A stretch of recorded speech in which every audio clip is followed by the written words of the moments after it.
Drivers of this conflict include Iran's aspiration for regional dominance and Israel's fundamental security imperative against existential threats. Iran's nuclear program and its extensive network of regional proxies, including Hezbollah in Lebanon and the Houthis in Yemen, are major flashpoints. Israel views Iran's presence and influence near its borders as a primary security threat, leading to extensive, quote, shadow war operations to disrupt Iranian capabilities. The recent exchange of direct fire marked a significant and alarming departure from the long-standing rules of engagement. Specific events, such as strategic strikes on high-value targets, ultimately triggered the first direct military exchange between the two states. Analysis of the strikes reveals a strategic effort by both sides to demonstrate capability while potentially attempting to limit the immediate scope of escalation. The primary danger now lies in the risk of regional spillover, pulling in other nations and militant groups.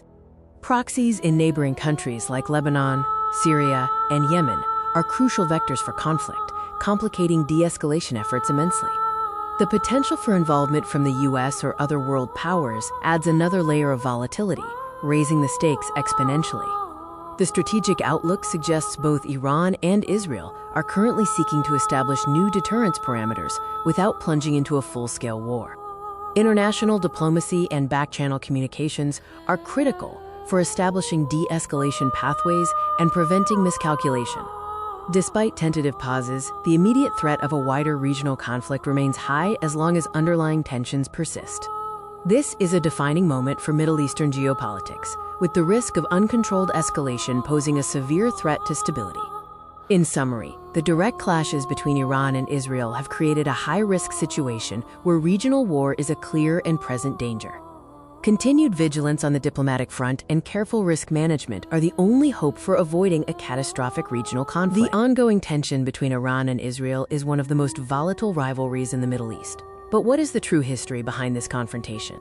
This video will trace the hidden history of the Iran-Israel rivalry, exploring its surprising origins and its dramatic transformation from strategic partnership to outright hostility. Today, the relationship is defined by military confrontations, proxy wars, and deep ideological conflict, with implications for global stability. To understand the present, we must look back at a time when Iran and Israel were covert, but firm, allies. Before 1979, during the reign of Shah Mohammad Reza Pahlavi, Imperial Iran and Israel maintained strong, though largely unofficial, relations. Israel had a de facto embassy in Tehran, and both countries shared intelligence and economic ties, cooperating in many sectors. Their alliance was primarily driven by shared strategic concerns, notably balancing the rise of Arab nationalism and the threat posed by certain Arab states. These ties included security cooperation, economic ventures, and, crucially, oil trade, cementing a strategic partnership in the turbulent Middle East. Everything changed in 1979 with the Islamic Revolution, which fundamentally reoriented Iran's foreign policy and identity. The new regime, led by Ayatollah Khomeini, established a radically anti-Western and anti-Zionist posture, putting it on a collision course with Israel. Iran immediately severed all diplomatic ties, replaced the Israeli embassy with a Palestinian one, and designated Israel as the Little Satan, marking the shift to open animosity. The ideological animosity soon translated into active conflict, primarily through proxy forces in the region. Iran began providing extensive support, funding, and training to militant groups like Hezbollah in Lebanon and Hamas in Gaza, aimed directly at challenging Israel. These proxy conflicts have become the primary battleground, allowing for ideological confrontation without direct, full-scale warfare between the two states.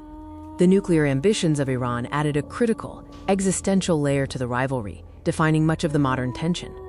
Israel views a nuclear-armed Iran as an existential threat, making the prevention of Iran acquiring a nuclear weapon a top national security priority. Israel has allegedly engaged in cyber warfare, assassinations of scientists, and sabotage to delay or derail Iran's nuclear development.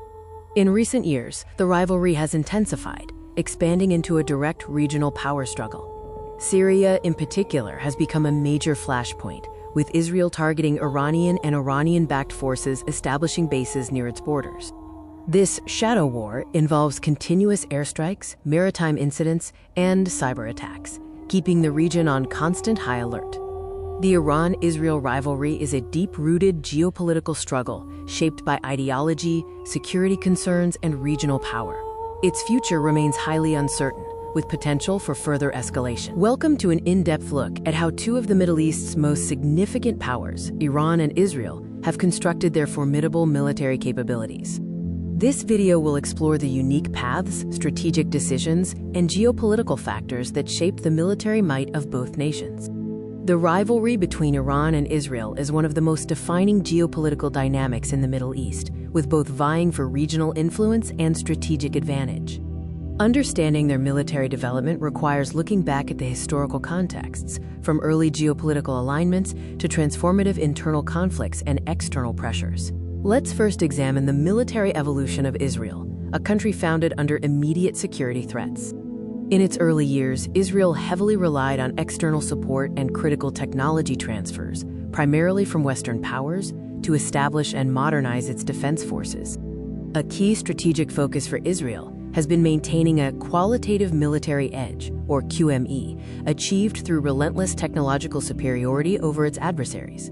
Israel has built robust key defense industries, leading to the development of sophisticated indigenous weapons systems, such as the renowned Iron Dome missile defense system. Compulsory military service for most citizens and a highly trained reserve force ensures that Israel can rapidly mobilize a large, skilled defense establishment when necessary. Now let's shift focus to Iran's military doctrine and its distinct path to power.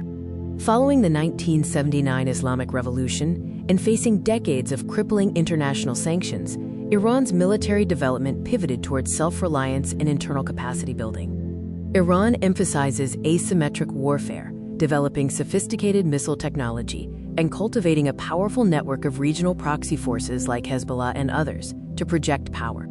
The Islamic Revolutionary Guard Corps, or IRGC, and its elite Quds Force have grown into powerful institutions, executing Iran's strategic vision, both internally and abroad. Due to sanctions, Iran has prioritized indigenous defense production, aiming for high levels of self-sufficiency in manufacturing everything from drones to naval assets. Comparing these two powers reveals significant differences in their military structures and strategic goals. Israel often boasts a technologically superior Western-funded military, while Iran utilizes a larger force structure, prioritizing cost-effective asymmetric and regional deployment capabilities. Nuclear capabilities, whether overt or latent, form a critical part of the deterrent strategies for both nations, heavily influencing the regional balance of power. In conclusion, both Iran and Israel have demonstrated extraordinary strategic ingenuity in building their military might. Israel achieved its posture through technological superiority and Western integration, while Iran built its power through self-sufficiency, missile defense, and proxy warfare. The future balance of power in the Middle East will depend on the continued military innovation and strategic adaptation. The tensions between Iran and Israel represent one of the Middle East's most volatile rivalries. This video provides a high-level scenario analysis of what a full-scale conflict might entail. The shadow war between Iran and Israel has been characterized by decades of indirect conflict, cyber warfare, and strikes against targets in third-party countries. Understanding the potential for escalation is crucial. Current tensions are high, driven by geopolitical goals, regional influence, and concerns over nuclear programs. Both sides possess advanced military capabilities that would be unleashed in a direct confrontation. Our goal here is strictly a scenario analysis, exploring hypothetical outcomes based on known capabilities. We are not making predictions, as real-world conflicts are inherently unpredictable. We begin with Phase 1, escalation triggers. What events could push the current shadow war into an open military confrontation?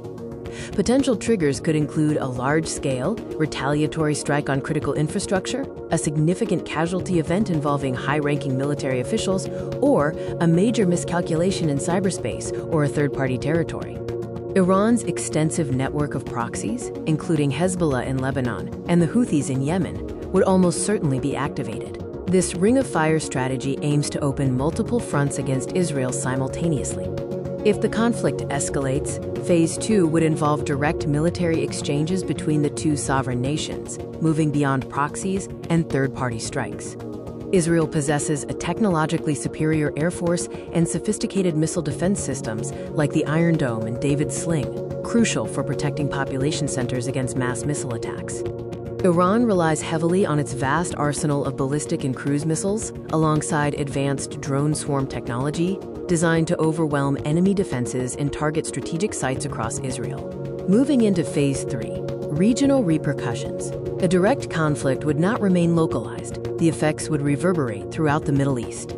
Countries like Lebanon, Syria, and Iraq would immediately become active battlegrounds, suffering severe destruction as Iran's proxies and supply lines are targeted, leading to major destabilization. The most significant global impact would be the disruption of energy supplies. Conflict involving Iran raises the immediate threat of closing the Strait of Hormuz, a critical choke point for global oil transit. Next, let's consider Phase 4, international response. How would major global powers react to a full-scale war in the region? The United States would likely provide military and intelligence support to Israel, while other global powers might pressure for immediate de-escalation, wary of the conflict broadening into a global confrontation. The UN and international diplomatic bodies would rapidly engage, seeking a ceasefire and humanitarian corridors, though early intervention success would be highly dependent on the speed and intensity of the initial attacks. Finally, we must examine the severe humanitarian and economic consequences of such a large-scale conflict. Civilian casualties would be tragically high on both sides and across affected regional nations. Infrastructure destruction would lead to a massive humanitarian crisis and an unprecedented wave of refugees. Beyond oil, global trade routes would be severely disrupted. Stock markets worldwide would experience significant drops, and global insurance and shipping costs would surge, slowing international commerce. A full-scale conflict between Iran and Israel would be immensely complex, devastating regionally, and disruptive globally. The urgent need for de-escalation and diplomatic engagement remains paramount.